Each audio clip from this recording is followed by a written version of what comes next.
All right. I have just received word. Everybody, hope you're ready for not just a great run, but a mighty run. It's Mighty Switch Force. Please. Go get him. Please. Go get him.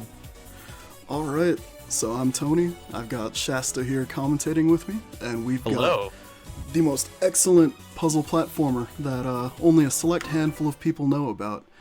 So there's 16 incidents. I'm gonna blast through them as quickly as I can on New Game Plus, and what that means is I'm using a cool gun. So with that, that's all I have for introductions. Shasta, anything else you want to say?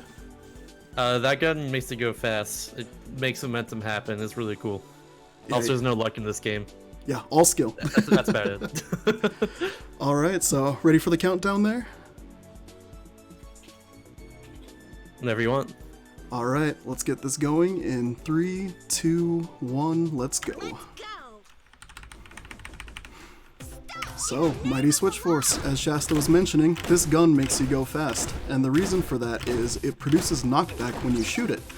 And the cool thing about this game is when you are in the air, you do not have any friction acting upon your body, which allows you to basically use that momentum to make you move faster than normal. So that's a pretty high-level explanation of what's going on with this gun here. And the only other thing I really want to say about this level is that it incrementally teaches you things about this game. Like this block here that I'm switching in and out of the foreground, that's all done with a switch button. And whenever I press that, they swap phases. And yeah, as the game progresses, you are going to see more and more mechanics that'll be just shown off before your very eyes. Yeah, I've noticed as well too is that like every time you shoot your gun, like you're gaining momentum that way.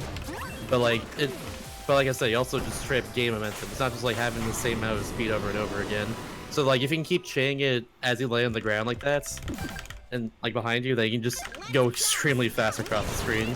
If we're able to have like a map in this game that like has no objects that you can run into, you can like just go stupid fast across the screen. It's so great. Yeah, this game is super quick, and it's really fun due to that. So one thing you're seeing are enemies and little blocks that I can shoot. With the normal shot in the game, that's something that you have to play through before you get this mighty shot. It takes about 3 pellets per block, and enemies take about 3 pellets as well. The cool thing about the mighty shot that I'm using here is that it just blows away everything in one hit. So a lot of the puzzling elements of this game are pretty much removed with that in place. So yeah, that was Incident 2. Already done. Yeah, we do nothing from there, just get right back to the very beginning of the level.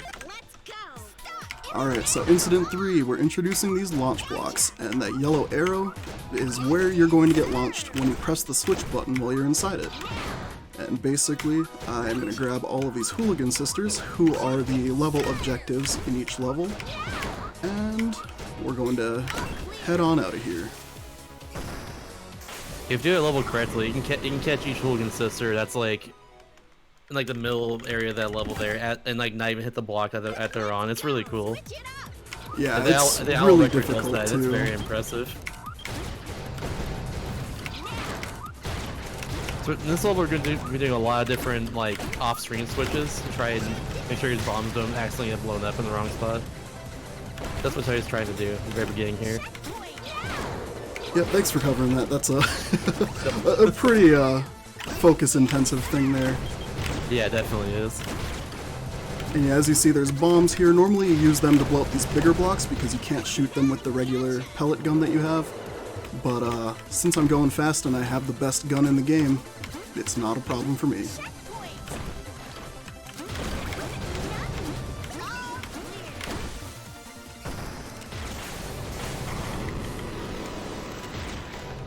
There we go. So Incident 5, coming up here, this one's really cool because all of these turtles here are kind of checkpoints that you need to destroy before you can actually continue on. The Mighty Shot trivializes a lot of that logic.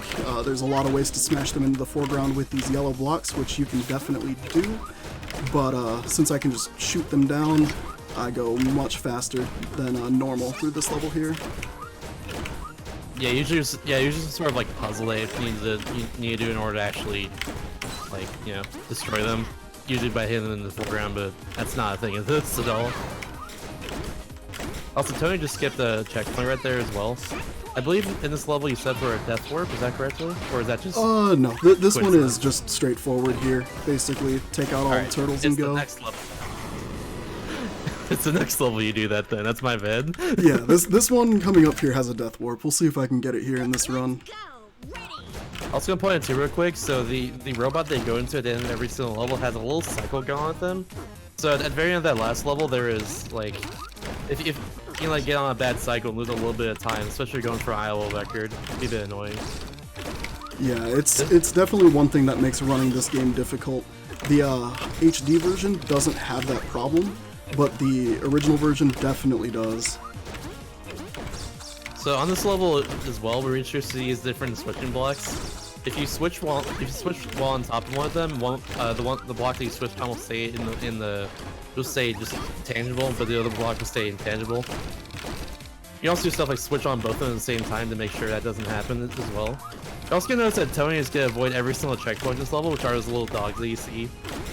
And that's gonna set up for a death warp later on, which skips the last like skips the last little puzzle of the level, save about 10-ish seconds or so. Yep, exactly. Yeah, it's like a 10-second time save, which especially for a game as short as this, is crucial to getting a good time in it. Yeah, mind you, again, this game has 0 luck, so everything is just completely on him. He's gotta not beat it. No pressure. So Incident 7 here basically turns all of the launch blocks on their sides and such, and I use them to navigate. So I think you've got about like 10 seconds for some donations if you want to read those. Get them donos in. Alright, maybe I will. You have $20 from Snowy. Hey Tony, glad to see you come out of retirement for Calithon. Good luck on the runs. Yeah, thanks for sponsoring my trip out of the retirement home. They definitely needed some money to do that, so thanks. Hopefully they'll get it put towards this event too. And this one right here is just a vertical level in design. It's really cool, you go down and up. Should be time for a couple more donations if you're interested. Or if you have something to plug as well too, that's fine. Why not both? Because I have $2 from Jeff 3D saying Troy incentive. That's of course the ongoing $2 donation train for the Mother Brain Double Kill, which is currently at a bit less than 300 to go, with only about 26 minutes left. And the related Azure IU says $5 double, that's 4 stars. I'm gonna say that's double tush. Yes, double tush, which is double the donation train. Very generous. Thank you so much. Folks, can we get that met in 26 minutes? A bit under 300? I say we can. Alright, so this level here just introduces a lot of the elements at once. Switch blocks, launch blocks, bombs to get through those big blocks. And luckily, since I'm using the Mighty Shot here, honestly, the whole level itself is really just trivial. You can do a lot of really cool stuff with the Mighty Shot, and as you're seeing, just a lot of this sequencing that's being done in the game is just completely broken by the fact that I can just blast through everything. Yeah, normally you're supposed to like use those bombs to... You're supposed to send those bombs all the way up to like break the different blocks, but you can kind of just avoid all that completely. Because the Mighty Shot just absolutely just skips all these puzzles, because you can just break those brown blocks just normally without using any of those bombs whatsoever. Yeah, so Incident 10 is like Incident 5 on steroids. It is just a checkpoint-based level with some really tight platforming here. Yeah, when I was running this game, I always thought this level or Incident 12 was like the hardest level in the whole game to go fast in. Yeah, absolutely, and so much can go wrong on this level too. That's the worst part about it, but I mean, if you're decent enough, you can definitely work through a lot of those trials and tribulations here. Yeah, jump to I just made across that yellow block is very tight as well. There's a lot of very tight strats in general in this level. Well, my brain shut off there for a moment, but we're good.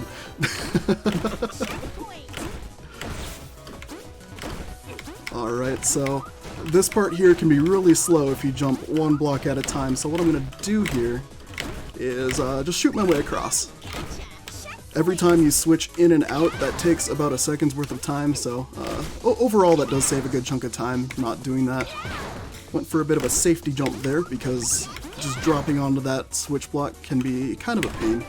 And now we're going to skip this checkpoint here because there's an earlier checkpoint that will actually get me to the end of the level a lot quicker. right here. Yeah, if this level wasn't a pain enough already for all the very, very tight jumps you have to make in it, you also have to avoid that checkpoint right at the end, which is pretty tight too. Oh, Incident 11. So this one's really cool, and this is kind of, Shasta was alluding to switching the blocks while they're in phase together by standing on both, and that's what I actually do right there. So that's mainly to get the rest of the level in sync here with what's about to come up here. So that switch there bought me a way to get over here, and in turn the rest of the level, I can just switch and jump and shoot that hooligan sister out. And then this whole section here is completely in phase for me to get this last hooligan sister. So yeah, nice and quick, nice and easy, just the way you want it in a speedrun.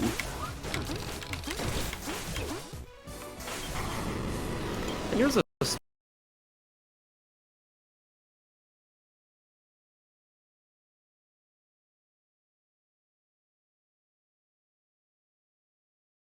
we're gonna like death horde to the very back, like very back to around here or so.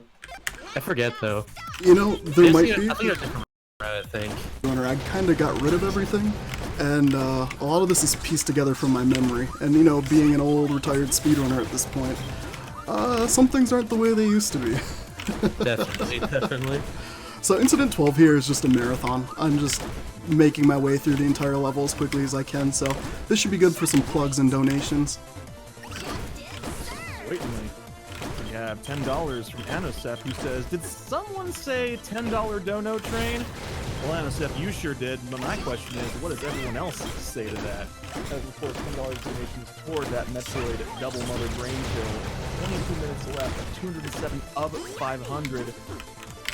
I mean, I'm not seeing a downside here. You get more Metroid. You are helping direct relief deal with COVID-19 around the world. Nothing but pluses here, quite frankly.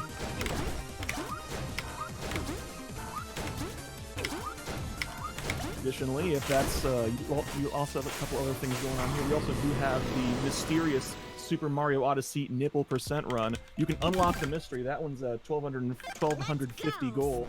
Trust me, you want to see that one. if the nipple percent doesn't like entice you enough alone, it's also a pretty decent run too that you want to check out. And who doesn't want more Mario nipple in their life? Let's be completely honest. Exactly. I want that cross-stitch combo all my living room. So a lot of what I'm doing on this level here, that whole first part was pretty much just let the bombs do what they need to do. But basically I've been setting up all these hooligan sisters to be freed up, just so I can grab them as I go along here. And now this last bit here is a bit of a puzzle. Make sure you're good at the game and launching these bombs into those blocks. But this mighty shot, man, it makes a world of difference. It really does. The most busted weapon in the world, didn't they? When they made it so that New Game Plus thing. They really did, but that's what really has me coming back to this game. It's just so fun to jump and shoot around all day with this. Agreed. It's a lot of fun. So Incident 14 has a lot going on, so I'll kind of let Shasta try to explain what I'm doing here. Will do, boss. So right at the beginning of the level, he's going to jump to the right side, switch, and jump back to the left, and switch again. And hopefully that'll allow both. Hopefully that'll allow both the hooligans to drop down just like that. So there we go. And then go back down here, and like jump up to the very top where that other hooligan sister is. So good job on getting that. There's a lot of different switching you guys see here. Just to make a lot of blocks just completely just tangible and intangible all the time. For instance, sorry, the stream's lagging a little bit, so I'm actually having a hard time keeping up. But yeah, a lot. This last part, you have to keep his bomb up here, but the way Tony switched, he was able to keep the bomb just, or he's able to make a clear path for the bomb just to get all the way to the all the way to the left side there. And then he's getting the last hooligan sister, death warp, and then get right up there to where the end is. So yeah, lots of stuff going on there. Thank you very much, Shasta, for covering that. I did my best. Dropping some frames, so it's a little hard to see. But yeah. This 15 also has a lot of different of these like watch machines we're going through. We have some. There's a little bit of tight timing to go through all of them as well. Especially come up here, you have to like switch like immediately in order to get through there really quickly.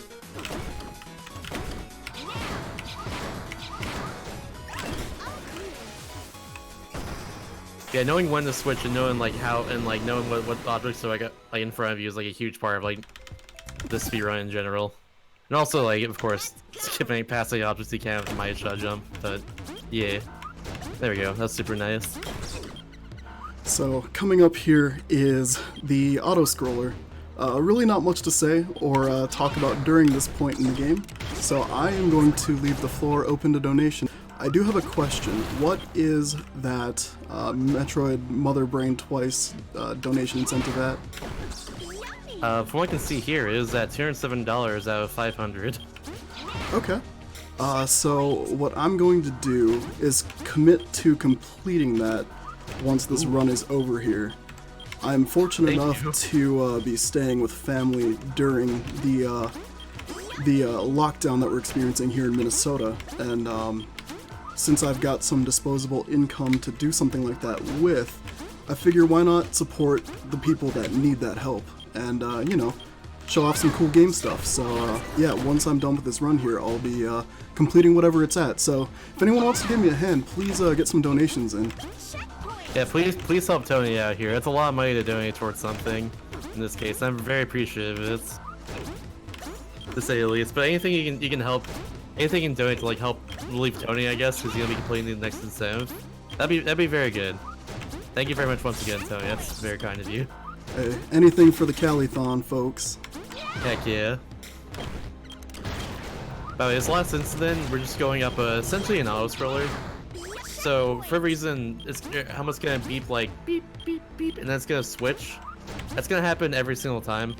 So you just gotta wait until the switch happens to go through a lot of these like watch machines and other stuff, and complete all these puzzles too. Of course, if we miss if we mess with a puzzle, we have to wait for the beeps to go away as well. Just gotta be very careful of that. Sometimes you can also get destroyed in the foreground. And thankfully there's checkpoints all over the level too, so if you die, it's not too bad most of the time. But yeah. This still's from 3D World. I think this game came out before 3D World, but I forget. Oh gosh, yeah, it was. I don't know the date off the top of my head, but it was before 3D World for sure. Yeah. I want to say this game came out in like 2012 or so. I forget when 3D World came out, but I want to say that or 2013. I'd say that's a pretty safe assumption there. Yeah, but it is very similar mechanic, yeah, because the beat blocks, the beat blocks in that game.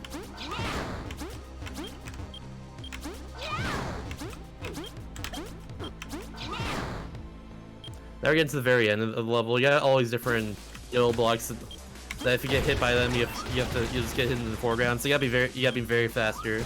You gotta keep on moving. That jump's very scary sometimes. Same as the last one too. And now we got the first and final boss here. I'll let the time catch up to that, because I definitely beefed it. Yeah, so just stood there. So it happens. This boss fight's really fun in the sense that your Mighty Shot and the hurt box on the eye can actually, like, you can actually get the damage on the boss just from jumping from the bare ground. But I completely messed that up for the first time in my life. So actually we have time coming up pretty quick. I should clear for that in time. Sorry for the short notice there, guys. But yeah, that was Mighty Switch Force in its entirety. Well, bonus levels aside, but we talk about those later. Quickly, because I saw none of it in chat during that entire run for some reason, but can I get a sour please in the chat for the music of this game? Because this game's soundtrack is one of my favorite soundtracks ever made, personally, and like I listen to it all the time on my own. It's so freaking good. Yeah, I mean, go listen to Jake Kaufman's music if you're not familiar with him. He's done a lot of Way Forward stuff and Shovel Knight. He's done a lot. Shovel Knight. If you enjoyed the Shovel Knight soundtrack, you've enjoyed Jake Kaufman's music, which is also all of this game's music as well. There's also Mighty Switch Force 2 and Mighty Switch Force Academy. Those games are both pretty good too. Yeah, all excellent games, but this one will always hold a fond spot in my heart. So same. I guess as far as this goes, that's all I really have for you guys today. Shasta, any shoutouts for you? Shoutouts to everyone watching. Y'all are pretty heckin' cool. That's really about it. Yeah, agreed there. And I guess shoutouts to a lot of the people that have run this game over the years. We've got Ndede, Duke, Bilgewater, Shasta, myself. I think Ion did some IELTS. Ion as well. I know Yeah. Liquid Squid, just Squid now these days, I think he did that too. Like, this is a good game. If anyone's looking for something that they can just press a lot of buttons in and get good at and see the differences over time, definitely recommend picking it up. Give me some competition.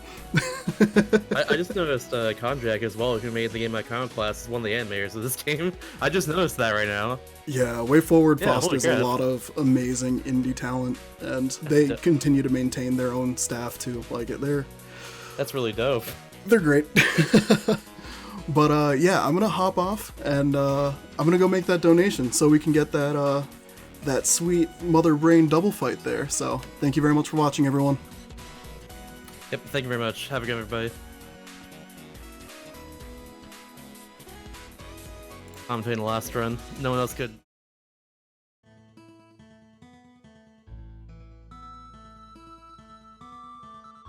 Thank you so much, Tony, for that fantastic Mighty Switch Force run and for your amazing generosity in agreeing to finish off the double Mother Brain kill incentive. And you will be pleased to know that a couple folks have also stepped up to help you out with that. You got $20 from a Clorin who says, here's to help Tony with that Mother Brain incentive. And we also have $146.23 from Snowfats. Tony, you've always had the biggest heart of basically everyone I've known in speedrunning, but I can't let you do that all alone.